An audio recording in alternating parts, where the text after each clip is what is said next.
Carta do apóstolo Paulo aos Filipenses, capítulo de número 1, nós vamos fazer a leitura do verso 1 e verso de número 2. Não é muito comum, mas hoje eu gostaria de fazer um pedido especial para os irmãos. Na medida que eu for pregando a mensagem, que os irmãos possam estar orando tanto pela pregação, quanto pelo pregador, porque eu estou me sentindo meio fraco, né? Não sei o que é isso, não sei se é fome, se é quebrante, mas metade da igreja olha para a pregação, outra metade olha para o pregador, tá certo? Filipenses capítulo 1, verso de número 1 e o verso de número 2, nós vamos fazer a leitura da saudação do apóstolo Paulo, a carta do apóstolo Paulo aos Filipenses. É o seguinte: Paulo e Timóteo, servos de Jesus Cristo, a todos os santos em Cristo Jesus que estão em Filipos, com os bispos e diáconos, graça a vós e paz da parte de Deus nosso Pai e da do Senhor Jesus Cristo. Amém? Deus abençoe a leitura da sua palavra. Irmãos, hoje nós vamos iniciar, se Deus nos permitir, uma nova série de pregações na carta do apóstolo Paulo aos Filipenses. Hoje nós vamos fazer apenas uma introdução geral à carta, e a partir do próximo domingo, então, nós vamos entrar realmente na carta do apóstolo Paulo, essa carta que é extraordinária, que é maravilhosa. Hoje nós vamos apenas pincelar, fazer uma introdução geral a essa carta. Diferente das outras cartas do apóstolo Paulo, Paulo aqui ele não escreve para tratar de algum problema muito sério que aconteceu na igreja. Geralmente as cartas de Paulo, quando ele escreve, é para poder lidar com alguma problemática. Por exemplo, escrevendo aos Gálatas, Paulo ele escreve para combater muitos judaizantes que estavam entrando naquela igreja. Então ele escreve Gálatas para poder combater esses homens. Ele escreve aos Efésios para falar sobre a natureza da igreja. Ele escreve aos Romanos para apresentar o evangelho que ele costuma pregar, já que ele nunca havia pregado em Roma.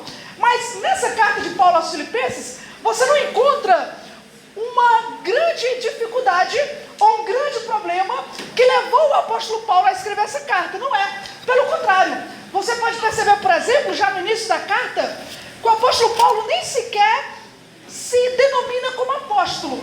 Você percebe isso? Sempre quando Paulo escreve uma carta, ele diz: Paulo, apóstolo de Cristo. Aqui, Paulo não fala. Olha como é que ele inicia: Paulo e Timóteo, servos de Jesus Cristo. Por quê? Porque aquela igreja amava o apóstolo Paulo, de tal forma que Paulo nem precisa dizer que é apóstolo. Não havia um grupo de crentes ali contradizendo o apóstolo Paulo, como havia na igreja de Corinto, por exemplo, como havia outras igrejas, pessoas que eram contra o ministério do apóstolo Paulo. Essa igreja não. A carta de Paulo aos Filipenses reflete uma igreja que amava o apóstolo Paulo, que cuidava do apóstolo Paulo, que por 2 vezes, quando Paulo estava em Tessalônica, eles enviaram ofertas para o apóstolo Paulo. Quando Paulo não estava sendo bem cuidado pela igreja de Corinto, os filipenses socorreram o apóstolo Paulo. E, por exemplo, quando Paulo resolveu fazer um projeto para ajudar financeiramente os crentes pobres da Judeia, os filipenses apoiaram o projeto de Paulo. Eles disseram: Paulo, nós estamos contigo em tudo, no projeto, nas missões, no evangelismo. É uma igreja que abraçava o apóstolo Paulo, que amava o apóstolo Paulo. Em contrapartida, o apóstolo Paulo amava essa igreja, ele tinha um prazer nessa igreja. Nessa carta, o apóstolo Paulo chama os filipenses de a minha coroa e alegria. Vocês são a minha coroa, vocês são a minha alegria. Paulo amava os filipenses. Essa carta não parece ser uma carta tão teológica, doutrinária. Você não vai encontrar séries de doutrinas expostas por Paulo para depois Paulo aplicar. Não, essa é uma carta que parece muito pessoal. Ele fala como um amigo. Ele diz que sente saudade dos irmãos, que o coração dele está aberto para os irmãos, que ele ama os irmãos. Então, tanto essa igreja amava o apóstolo Paulo, quanto o apóstolo Paulo amava essa igreja e tinha muito prazer nessa igreja. Mas para poder a gente, como eu falei, apenas fazer uma introdução geral a essa carta, eu gostaria de ver com os irmãos essa noite apenas 3 pontos, que são 3 pontos baseados nas primeiras palavras da carta, tá? Como uma forma de introduzir a carta quando o apóstolo Paulo se apresenta, tá? Os 3 pontos dessa noite eu gostaria de ver com os irmãos. Então, em primeiro lugar, é mostrar Paulo como o autor da carta. Segundo, mostrar as circunstâncias do apóstolo Paulo, quando ele escreveu essa carta. Em terceiro lugar, dar um panorama geral sobre o conteúdo dessa carta, tá? Então nós vamos apenas introduzir ela essa noite. Na medida que nós vamos pregar ela essa noite, os irmãos vão ver que tem alguns pontos que participam de uma introdução geral, para que a gente possa entender realmente então como é que nós vamos entrar nessa carta e lidar com ela da forma como ela é digna de ser tratada, né? Versículo por versículo, tá? Então, apenas para começar, o meu primeiro ponto é mostrar que Paulo é o autor da carta. É um ponto muito simples, né? Muito singelo. A maioria das cartas naquela época, o remetente, ele já se colocava no início da carta. A primeira palavra, né? Você abre aí, Filipenses 1, verso 1, Paulo. Aqui é o remetente. Hoje em dia nós não temos esse costume. As pessoas que escrevem cartas hoje em dia, nós costumamos colocar o nome do remetente no final da carta. Então você vê a carta, lá no final tem o fulano de tal e a assinatura. Naquela época não. Naquela época o remetente se apresentava primeiro. Ele colocava o seu nome na frente. E aqui, o autor dessa carta, a pessoa que escreveu essa carta, é o apóstolo Paulo. Paulo é o autor dessa carta. E eu sei que a maioria dos irmãos conhecem quem é o apóstolo Paulo. A maioria de nós sabemos. Ele é conhecido inclusive no mundo, né? Teve uma revista que uma vez numerou as 100 pessoas mais influentes do mundo, e o apóstolo Paulo estava entre essas 100 pessoas. Só que aí tem uma questão, irmãos. Nós não podemos perder de vista o peso que significa ter um homem como Paulo escrevendo uma carta dentro do Novo Testamento. E é por isso que eu quero considerar com vocês, a partir do nome, a partir da apresentação de Paulo, pelo menos 3 coisas sobre esse homem. A maioria de todos vocês conhece quem ele é, mas existem algumas coisas sobre ele que é muito importante para a interpretação dessa carta, tá? A primeira coisa, então, sobre Paulo, que nós temos que entender quando nós lemos essa carta. Primeira coisa, quem é Paulo? Paulo, ele foi um perseguidor da igreja que se converteu. Você sabia que era o apóstolo Paulo? Ele era um perseguidor da igreja que se converteu. Isso é importante porque Paulo não costuma falar dele. Paulo não costuma dizer alguma coisa autobiográfica. Isso é raro. Quando ele coloca alguma autobiografia nas suas cartas, é porque ele foi impelido, obrigado a fazer isso. E nós temos aqui nessa carta uma das poucas vezes que Paulo tratou de si mesmo. E como é que ele se trata? Olha aí, abra sua Bíblia em Filipenses capítulo 3. Filipenses capítulo 3, verso 4. Filipenses capítulo 3, a partir do verso 4, olha como é que Paulo vai se descrever para aquela igreja. Embora eu também possa ter confiança na carne, se algum outro homem pensa que pode confiar na carne, ainda mais eu. Aí ele continua: circuncidado ao 8º dia, da linhagem de Israel, da tribo de Benjamim, hebreu de hebreus, no tocante à lei, um fariseu, segundo o zelo, perseguidor da igreja, no tocante à justiça que está na lei, irrepreensível. Mas as coisas que para mim eram consideradas como ganho, reputei-as como perda por Cristo. E na verdade, tenho também por perda todas as coisas, pela excelência do conhecimento de Cristo Jesus, meu Senhor, pelo qual sofri a perda de todas estas coisas e as considero como esterco, para que eu possa ganhar a Cristo. Que autobiografia extraordinária. Quem é Paulo? Paulo, ele não é uma pessoa qualquer.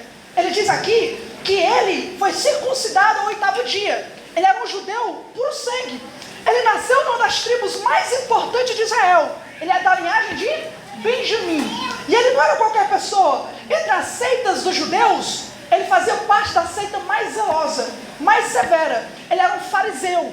E quanto ao zelo da sua religião, ele se declara um perseguidor da igreja. Diante da lei, ele era tido como irrepreensível. Esse homem que nós estamos lendo, que escreveu essa carta, não pense os irmãos que ele sempre foi um grande homem de Deus. Pelo contrário, Paulo nasceu em pecado como todos nós. E ele não era um homem qualquer. Ele era um judeu, puro sangue, zeloso pela religião e odiava o cristianismo. E era um adversário do cristianismo. Ele não era alguém que ficava na esquina da igreja ouvindo pregação. Ele era alguém que ficou uma vez na esquina do Sinédrio para segurar as roupas dos homens que estavam ali para apedrejar Estevão. Ele não era aquele que entrava na casa dos irmãos para o culto. invadir a casa dos irmãos para prender os irmãos. Esse homem que está escrevendo essa carta aos Filipenses, uma vez ele pegou carta das autoridades de Jerusalém, não para edificar a igreja, mas para perseguir a igreja em outra cidade. Esse homem odiava Cristo. Ele não queria saber de Deus, não queria saber de religião. Ele era um religioso do povo de Israel. Mas assim como a nação de Israel rejeitou o Senhor Jesus Cristo, Paulo também o rejeitou. Paulo não só o rejeitou, Paulo perseguiu. E perseguiu com ferocidade. Tem uma expressão que Lucas diz, que ele estava respirando um hálito de sangue, como aqueles animais carnívoros que estão loucos para pegar sua presa. O apóstolo Paulo estava louco para colocar sua mão sobre os cristãos. Por que esse homem está escrevendo essa carta? Sabe por quê? Porque esse perseguidor da igreja, esse homem que perseguiu os cristãos, ele foi à procura dos cristãos no caminho de Damasco, quando Lucas vai dizer que de repente uma luz mais brilhante que o sol resplandeceu sobre esse homem ímpio, e a Bíblia diz que ele ficou cego. E quando ele ficou cego, trêmulo, jogado no chão, a Bíblia diz que ele ouviu uma voz que dizia: Saulo, Saulo, por que me persegues? Aquele homem ímpio jogado no chão, tremendo, a Bíblia diz que, obviamente, sem enxergar nada, ele apenas diz: quem és, Senhor? Quem és? E a voz responde: eu sou Jesus, aquele a quem tu persegues. A primeira coisa que ele aprendeu sobre Cristo é que perseguir a igreja é a mesma coisa de perseguir Cristo. Cristo e a igreja estão unidos. E aquele homem, diante daquele que ele perseguiu, sabe o que aconteceu com ele? Cristo o perdoou dos pecados. Cristo perdoou esse assassino. Cristo salvou aquele homem. O apóstolo Paulo, diante do próprio Cristo, que ele achava que era apenas uma lenda, uma mentira, um misticismo, ele encontrou perdão diante do Rei da Glória, do Senhor dos Senhores. E esse homem então entrega a sua vida para, a partir de agora, ser um verdadeiro embaixador de Cristo. Por quê? Porque foi perdoado por Jesus. É por isso que quando você vê essa carta de Filipenses 3, ele vai dizer: eu era zeloso, eu era da tribo de Benjamim. Para mim, eu considero tudo isso como esterco, para que eu possa ter a Jesus, o meu Senhor. Esse homem encontrou perdão, encontrou libertação, encontrou salvação, encontrou capacitação. O que nós vimos em Paulo, irmãos, é o que Deus pode fazer na vida do pior dos pecadores. Ele pode salvar o pior dos perseguidores. A primeira coisa que você tem que entender sobre Paulo é isso. Essa carta está escrita aqui como a coisa mais incomum do Novo Testamento. Quem diria que esse homem escreveria essa carta? Quem diria que aquele que pegava carta para perseguir a igreja, agora está escrevendo carta para edificar a igreja? Quem diria isso? O Senhor diria. Mas aí tem uma segunda coisa. Quando você vê Paulo escrevendo essa carta, você tem que considerar uma segunda coisa. Por que Paulo está escrevendo? Por que não Pedro? Por que não Tiago? Por que não os outros apóstolos? Sabe por quê?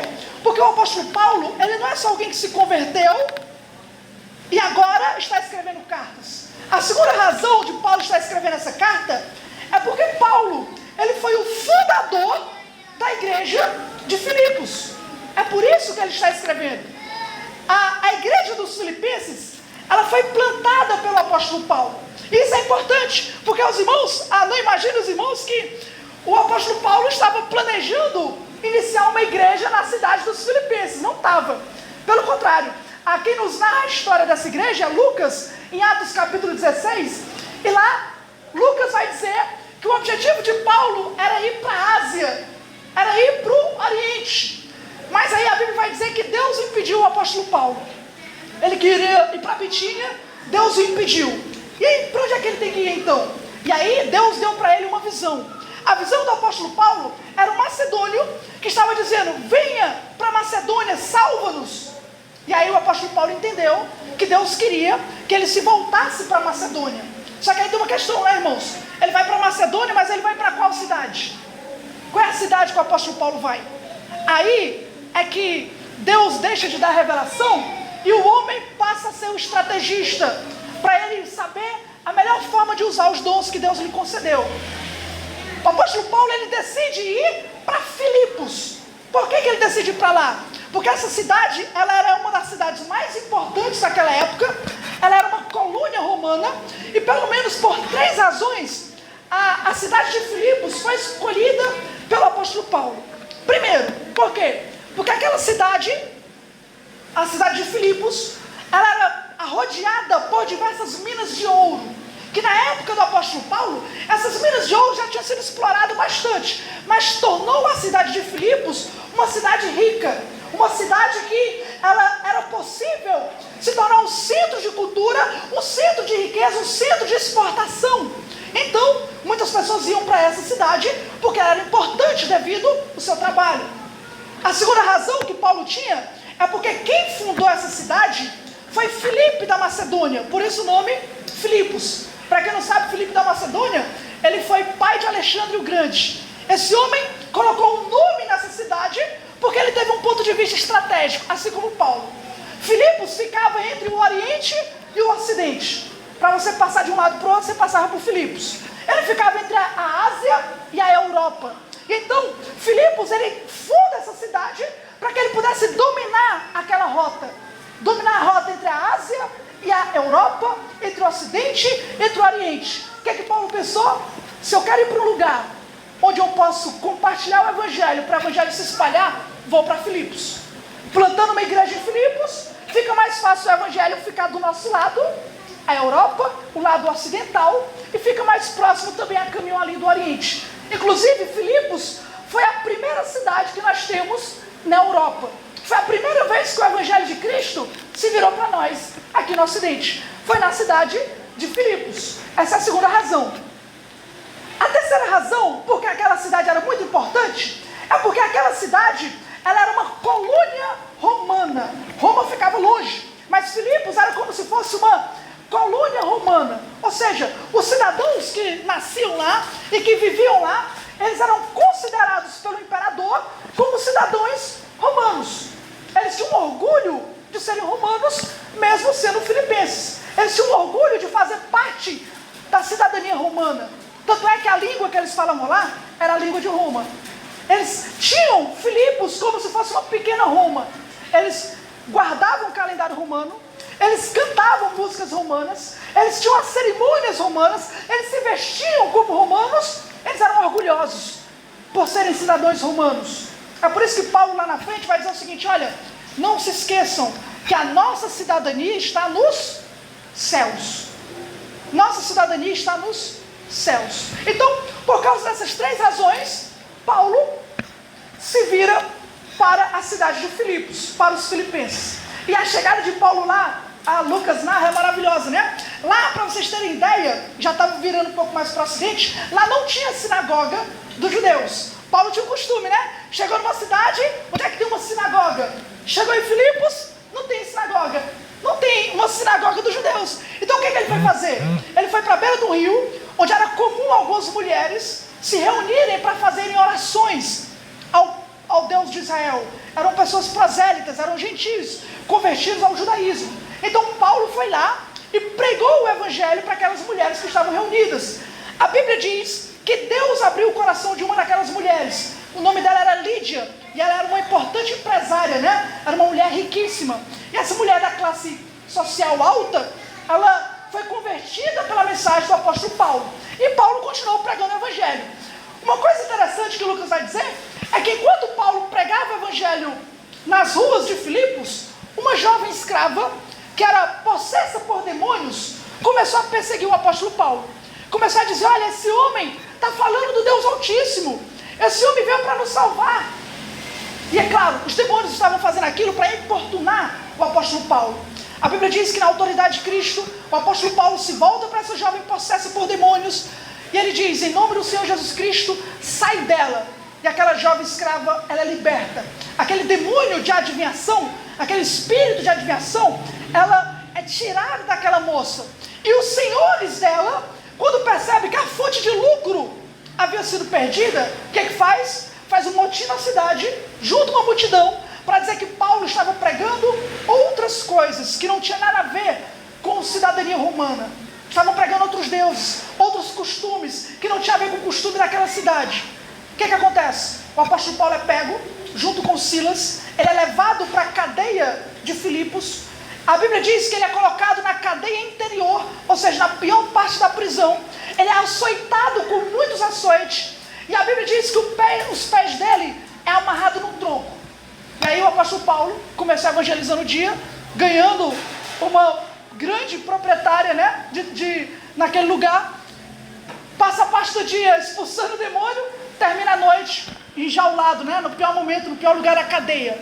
A Bíblia diz que então Paulo e Silas começam a cantar. De repente, à meia-noite, a Bíblia diz que um terremoto acontece naquela cadeia, as prisões dos presos se abrem e o carcereiro, preocupado com os presos fugindo, ele decide tirar a própria vida. Quando o carcereiro vai tirar a própria vida, aí Paulo diz: não faça nenhum dano contra ti. Por quê? Porque todos nós estamos aqui. E aí o carcereiro diz: então como é que eu faço para me ser salvo? Aí Paulo responde: creia no Senhor Jesus Cristo, será salvo tu e a tua casa. E ali outro convertido, juntamente com a sua casa, é convertida. E aí a igreja dos Filipenses começa de uma forma extraordinária, começa de uma forma poderosa. Só para os irmãos terem ideia, só ali dentro daquela cadeia 3 milagres acontecem, né? Existe um milagre físico, que Deus traz um terremoto para aquela cadeia. Existe um milagre moral, porque a cadeia se abre e os presos não fogem. Existe um milagre espiritual, aquele carcereiro é convertido ao Senhor Jesus junto com a sua casa. Mas não só isso, de manhã Deus converte uma mulher da alta sociedade, de tarde Deus converte uma escrava, que era apenas um objeto naquela época, e de noite, de madrugada, Deus converte um cidadão romano da classe média. Não importa a classe social da pessoa, em Filipos Deus converte a todos, ricos, pobres, classe média, Deus salva a todos, homens, mulheres, não importa. O objetivo de Deus no Evangelho, na igreja de Filipos, é a conversão. E a partir dali então, o apóstolo Paulo começa a iniciar a igreja dos Filipenses. Por que ele está escrevendo essa carta? Porque ele é o fundador daquela igreja, ele se preocupa com aquela igreja. Mas por fim, terceiro lugar, e para nós isso é o mais importante, a terceira e última razão do porquê Paulo se apresenta como autor, isso é importante para nós, e essa é a parte mais importante para nós, é o seguinte: o fato de Paulo ter se convertido e o fato de Paulo ser o missionário enviado a plantar a igreja não justifica ter uma carta do apóstolo Paulo em nossa Bíblia. Não justifica. Por que a carta dele está na nossa Bíblia? Por que faz parte do Novo Testamento? O que diferencia Paulo de tantos outros convertidos que havia naquela época? Sabe o quê? E para nós isso é o mais importante. É porque Paulo não é um homem qualquer. Paulo, ele é um apóstolo de Cristo. Ele é um apóstolo. Ele não defende o fato dele ser apóstolo aqui, porque não precisa. Mas a única razão dessa carta estar aqui é porque ele é um apóstolo do Senhor. E isso é muito importante para nós. Por que é importante para nós? Porque os apóstolos, eles eram homens que Cristo dotou de uma responsabilidade muito importante, que é o quê? Lançar as bases doutrinárias da igreja. Eles eram responsáveis por ouvir a revelação da parte de Deus e doutrinar a igreja do Senhor por todos os tempos, por todos os séculos. Os apóstolos do Novo Testamento são como os profetas do Velho Testamento. Isaías, Jeremias, são homens que Deus levantou para quê? Para que as palavras reveladas não servissem apenas para aquela época, mas fosse alimento para a igreja até a consumação dos séculos. Quando Paulo escreve essa carta, na qualidade de um apóstolo, para nós isso é importante, porque é sinal que esse homem que está escrevendo, o que torna ele importante não é apenas porque ele foi um grande intelectual. O que torna ele importante é porque Deus, por meio do Espírito Santo, é quem impulsiona esse homem a escrever essa carta. Ele deve ser ouvido não porque ele é discípulo, mas porque ele é um apóstolo. No fim, não são apenas palavras de um homem, são palavras de Deus. São palavras inspiradas pelo Senhor. Quem escreveu essa carta? Paulo, um apóstolo de Cristo. E quando Paulo passa a escrever inspirado pelo Espírito Santo, é dever da igreja ler essa carta. É dever da igreja entender essa carta. Porque esse homem está escrevendo com a autoridade de Cristo. Essa carta tem que ser priorizada na vida da igreja. Os outros livros, as outras cartas vão passar, mas essa tem um selo divino. Essa é inspirada por Deus. Essa carta é usada por Deus até hoje. Para quê? Para por meio dela converter pecadores, edificar a igreja, fortalecer os crentes, encorajar os que têm ansiedade, lidar com os problemas no relacionamento. Por quê? Porque essa carta foi escrita por Paulo, um apóstolo de Cristo, inspirado pelo Espírito Santo. Conta a história que quando o Dr. Martin Lloyd Jones, depois da Segunda Guerra Mundial, começou a pregar na igreja, na capela de Westminster, ele resolveu pregar a carta de Paulo aos Filipenses. E a história conta que foi durante as pregações em Filipenses que a igreja, a capela de Westminster, começou a encher, começou a aumentar, a ponto das galerias da igreja começarem a se abrir. A pergunta é, por quê? Por causa do Martin Lloyd Jones? Não, porque essa carta, escrita por esse homem chamado Paulo, é inspirada pelo Espírito Santo de Deus. É Deus quem converte por essa carta. É Deus quem age por essa carta. É Deus que fortalece por essa carta. Por que eu vou pregar essa carta? Porque é a palavra de Deus. É inspirada por Ele. Não é porque esse homem é um grande intelectual. É porque ele é um apóstolo. E é por ele ser um apóstolo, um veículo, um canal, um instrumento, é que a graça de Deus pode chegar até nós. Por meio da leitura dessa carta. Medite nessa carta. Quem poderia escrever texto tão extraordinário como esses que estão escritos aqui? Quem não lembra de Filipenses 2, verso de número 5, quando Paulo diz que haja em vós o mesmo sentimento que houve em Cristo Jesus, que sendo em forma de Deus, não teve por usurpação ser igual a Deus, mas fez-se sem reputação, tomando sobre si a forma de um servo, fazendo-se semelhante aos homens. Aí Paulo diz, e achado na forma de homem, humilhou-se mesmo, sendo obediente até a morte e morte de cruz, pelo que também Deus o exaltou soberanamente, e lhe deu um nome que está acima de todo nome, para que ao nome de Jesus Cristo se dobre todo o joelho nas coisas dos céus, coisas na terra e coisas debaixo da terra, para que toda língua confesse que Jesus Cristo é o Senhor, para a glória de Deus o Pai. Por que você tem que ler essa carta? Porque é a palavra de Deus, é inspirada por Deus. Rejeitar essa carta é rejeitar a palavra do Senhor, é se opor ao Senhor, priorizar outros livros e deixar de lado os apóstolos de Cristo é uma vergonha.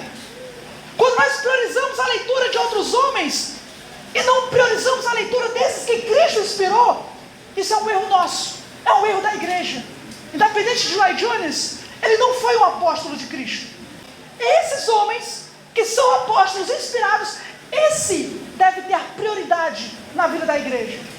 E os pregadores, quando os pregadores pregam em contradição aos apóstolos, rejeite os pregadores.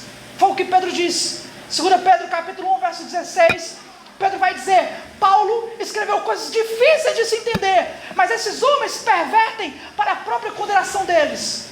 Por quê? Porque as escrituras de Paulo são inspiradas. Entre essa carta e quando o pregador sai dessa carta, fique com essa carta. Por quê? Quem foi que escreveu? Paulo, na qualidade de apóstolo, inspirado por Deus. É por isso que eu creio firmemente que a pregação dessa carta, a pregação de qualquer texto da Bíblia, sendo inspirado pelo Senhor, é o meio pela qual Deus agirá no meio da igreja. São 3 razões, então, para os irmãos entenderem, porque é importante entender quem é esse homem, quem é esse Paulo. Paulo, ele era um perseguidor da igreja que foi convertido, ele era o fundador dessa igreja, mas acima de tudo ele era um apóstolo. Por isso a igreja deve ouvir ele. Em segundo lugar, qual era a circunstância de quando essa carta foi escrita? Os irmãos podem reparar bem no começo, Filipenses 1, verso de número 1, o seguinte, Paulo e Timóteo. Paulo e Timóteo. Por que o apóstolo Paulo cita Timóteo? Timóteo não escreveu essa carta. Quando você vai ler a carta, você percebe que Paulo está escrevendo sozinho. Ele não escreve com a ajuda de Timóteo. Timóteo não é o coautor da carta. Então por que Paulo cita Timóteo?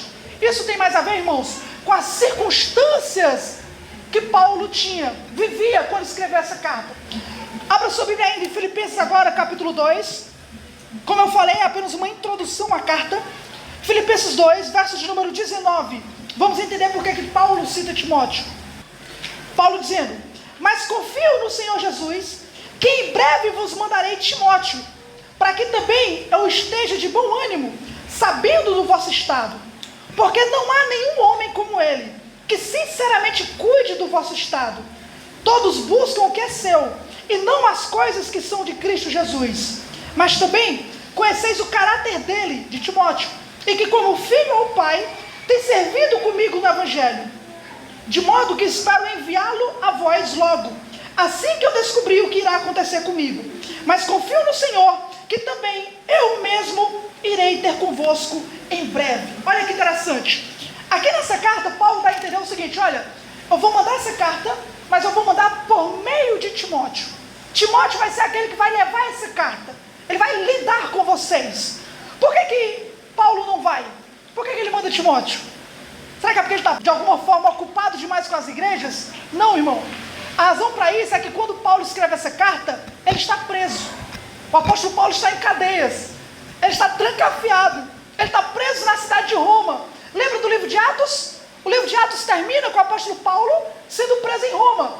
E lá em Roma, no local onde ele está preso, ele poderia escrever, poderia receber visitas, mas não poderia sair. É por isso que no finalzinho, olha como é que ele fala, bem no versículo de número 23. De modo que espero enviá-lo logo a vós, assim que eu descobrir o que irá acontecer comigo. Ou seja, ele não sabe o que vai acontecer. Será que ele vai ser solto? Ele quer ser solto, mas ele não sabe. E Paulo está preso em Roma por pregar o Evangelho, como Lucas nos narra ali. E Paulo ele escreve algumas cartas naquela primeira prisão. Ele escreve Efésios, ele escreve Colossenses, ele escreve Filemon, e Filipenses é a última carta que ele escreve na cadeia, na prisão, naquela primeira prisão do apóstolo Paulo. Claro, depois do apóstolo Paulo ele é solto de Roma, ele prega o Evangelho em mais alguns lugares, então de novo ele é preso, e na sua segunda prisão, aí ele não sai mais de lá, a não ser para o martírio, né? A sua segunda prisão, ele não é colocado numa casa alugada, recebendo visita. Na sua segunda prisão, ele é colocado numa masmorra mesmo, onde ele não tem nem a luz do sol. Ele é colocado lá sozinho, né? Ele escreve 2 Timóteo, que é a sua última carta, e lá a expectativa de Paulo não é sair. A expectativa de Paulo lá é realmente achar que o tempo dele está próximo. Ele está pronto, está perto de morrer. Isso na sua segunda prisão. Aqui não. Aqui Paulo está preso em Roma e ele escreve essa carta aos Filipenses, manda por meio de Timóteo, esperando sair da cadeia para depois visitar os irmãos de Filipos. E isso acontece. É interessante que você percebe uma coisa aqui, né? Até meio aquilo que nós estamos experimentando hoje em dia. O apóstolo Paulo ele vai dizer o seguinte: olha, eu tenho comigo aqui Timóteo. E Timóteo é a pessoa que eu posso contar com ele. Ele é alguém que tem vocês no coração. Não existe ninguém como Timóteo, ele vai dizer, né? Não existe ninguém como Timóteo. E é por isso que não existe ninguém como ele, que eu vou enviar ele para vocês. Nós geralmente pensamos o oposto, né? Geralmente quando a gente tem alguém muito importante, como o nosso sentimento compartilhado em relação ao pastor Jardel, não é? A gente deseja realmente retê-lo conosco. Mas às vezes por causa do Evangelho, a igreja abre mão, ou como Paulo abre mão, por quê? Porque justamente por saber o caráter dele, o coração dele, o tipo de pessoa que ele é, que Paulo abre mão para o bem do Evangelho, para poder servir o Evangelho. Então é interessante como Paulo, ele cita Timóteo aqui, não porque Timóteo está escrevendo com ele, mas porque Timóteo, dada as circunstâncias do apóstolo Paulo, vai ser aquele que vai representar o apóstolo Paulo em outro lugar. Então Paulo escreve essa carta em prisão, aprisionado, e aprisionado em Roma. E a prisão do apóstolo Paulo, diferente de Filipos, né, onde os pés dele ficavam amarrados no tronco, aqui ele ficava preso com os soldados. Os soldados ficavam presos junto com Paulo, e parece que enquanto os soldados estavam lá, Paulo evangelizava os soldados. Paulo pregava o evangelho para eles. Tanto é que ele diz, bem no capítulo 4, olha aí, Filipenses agora, capítulo de número 4, versículo de número 21. Quando ele está terminando a carta, ele fala o seguinte, olha: saudai a todos os santos em Cristo Jesus, verso 21, capítulo 4. Os irmãos que estão comigo vos saúdam. Todos os santos vos saúdam, mas principalmente os que são da casa de César. Ou seja, aqueles que servem o imperador, os soldados de Nero. Esses homens também se converteram, como? Pela pregação do apóstolo Paulo em cadeias. No dia vinha um, tacava o evangelho. No outro dia vinha outro, tacava o evangelho. E esse tempo que ele teve preso evangelizando os soldados, converteu os soldados da casa de César. Olha que extraordinário, né? E Paulo, então, ele escreve essa carta dessa forma. Outra razão para o apóstolo Paulo escrever essa carta, agora não tem a ver com Timóteo, volta lá para o capítulo 2, tem a ver agora com Epafrodito, outro nome. Esse nome é um pouco mais difícil, né? Olha aí, continua no texto, versículo 25 agora. Capítulo 2, verso de número 25. Contudo, julguei ser necessário mandar-vos Epafrodito, meu irmão e companheiro de trabalho, companheiro de lutas, e vosso mensageiro, para prover as minhas necessidades. Paulo está dizendo aqui que esse homem Epafrodito, ele estava voltando para a igreja dos Filipenses, porque na verdade Epafrodito, ele era um mensageiro da igreja dos Filipenses, que eles enviaram para auxiliar o apóstolo Paulo em suas necessidades. Eles ouviram falar da prisão de Paulo e pensaram o seguinte: olha, vamos enviar um irmão para que possa estar auxiliando o apóstolo Paulo. Então eles enviam Epafrodito. Só que agora Epafrodito está voltando. Continua aí, verso de número 26. Porquanto ansiava por todos vós, e estava muito angustiado, porque tinhais ouvido que ele estivera doente. E de fato, esteve doente quase à morte. Mas Deus teve misericórdia dele, e não somente dele, mas também de mim, para que eu não tivesse tristeza sobre tristeza. Portanto, enviei-o a vós com mais cuidado, para que, vindo outra vez, vos regozijeis, e para que eu tenha menos tristeza. Recebei-o, pois, no Senhor, com toda a alegria, e tratai-o com grande estima, porque pela obra de Cristo, chegou até bem próximo da morte, não fazendo caso da sua vida, para suprir a falta do vosso serviço para comigo. Ou seja, por que Paulo está escrevendo isso? Ele está escrevendo isso porque é o seguinte: a igreja ficou sabendo que Paulo estava preso. Então o que a igreja fez? Olha, vamos juntar uma oferta e vamos enviar um irmão para poder estar ajudando o apóstolo Paulo. E eles enviaram o Epafrodito para ajudar Paulo. E aí de repente, lá vem Epafrodito de volta. Aí por que esse homem voltou? Por que ele voltou de lá? Ele não foi enviado pela igreja para poder auxiliar o apóstolo Paulo? Por que esse homem está voltando? Aí Paulo está explicando na carta: olha, eu estou mandando ele de volta porque ele ficou doente aqui em Roma e quase ele morreu. Eu pensei que Deus ia tirar ele de verdade, mas Deus teve misericórdia. E aí, preocupado com o coração dos irmãos, com a cidade de Filipos, eu achei melhor enviá-lo ele de volta. Não receberam ele com aspereza, com raiva, né? Porque ele está voltando. Pelo contrário, receber ele com honra, estimar ele, porque quase ele morreu, quase ele deu sua vida pelo evangelho. Mas aí eu estou voltando ele para vocês, porque aqui ele fez comigo aquilo que a igreja e vocês não puderam fazer. Ele esteve comigo, passou esse tempo comigo, e agora estou devolvendo ele. Estou devolvendo ele, recebam ele com estima. É por isso que Paulo está escrevendo. Paulo está escrevendo para mandar Timóteo. Paulo está escrevendo para explicar porque Epafrodito está voltando. Paulo está escrevendo para agradecer àquela igreja pela generosidade dela. Lembra do que eu falei lá no começo? Essa carta não é para tratar de um grande problema. Não se levantou uma grande heresia. Aquela igreja não estava uma bagunça. Não estava tendo casos de imoralidades pesadas como em Corinto. Não estavam invadindo o púlpito da igreja judaizantes como aos Gálatas. Não. Essa é uma carta de um amigo agradecido por uma igreja que cuidou e que tem cuidado dele enquanto ele está preso. Por isso que Paulo olha para aquela igreja e diz: vocês são a minha coroa. Eu amo vocês, né? Vocês são a minha alegria. E aqui a gente vai para a parte final. Primeiro nós vimos quem é Paulo. Segundo nós vimos as circunstâncias dessa carta, que ele começa dizendo Paulo e Timóteo por causa da circunstância. Para terminar então, qual é o conteúdo dessa carta? Então, o que ele vai tratar de forma geral?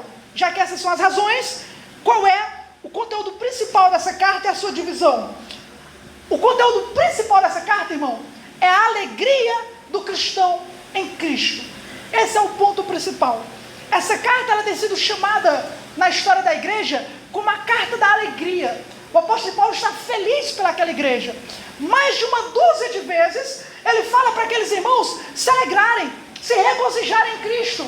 Tem um prazer no Senhor. O apóstolo Paulo deseja que aquela igreja seja fervorosa, cresça na sua alegria em Deus.